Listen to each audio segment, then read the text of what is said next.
The Vision, given to John G. Lake, October 10th, 1909, in tongues with interpretation. The Vision.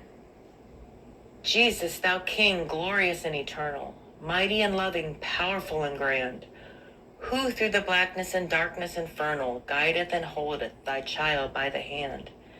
Pierced to thy soul, grieved in thy spirit, bleeding thy feet are, wounded thy hand.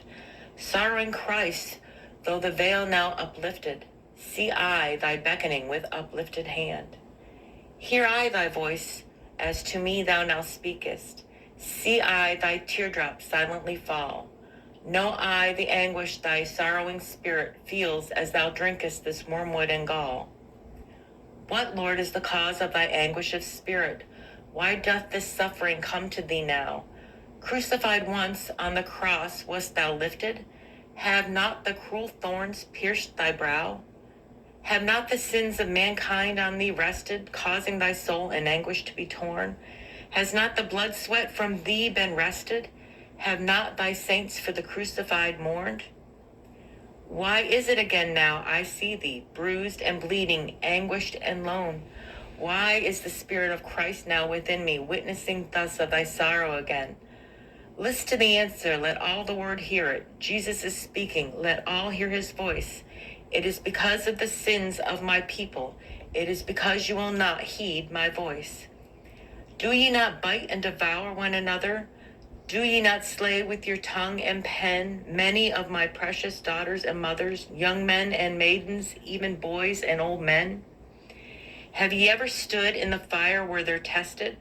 Have ye ever felt of the withering blast? Know ye how long and how hard they've resisted, fighting and struggling unto the last?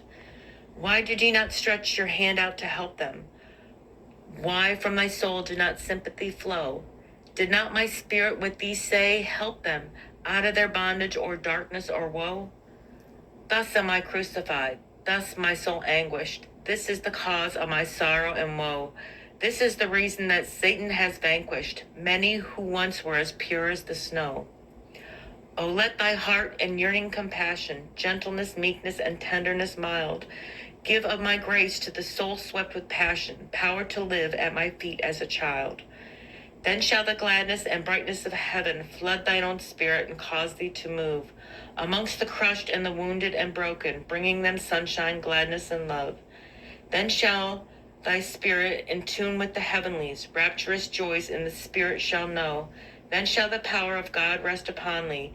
Then in the fruits of the Spirit thou'lt grow.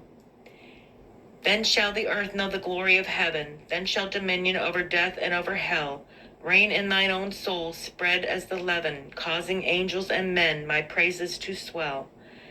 Then shall the Christ over the earth be victorious. Then shall the power of my gospel be known. My kingdom shall come, eternal and glorious.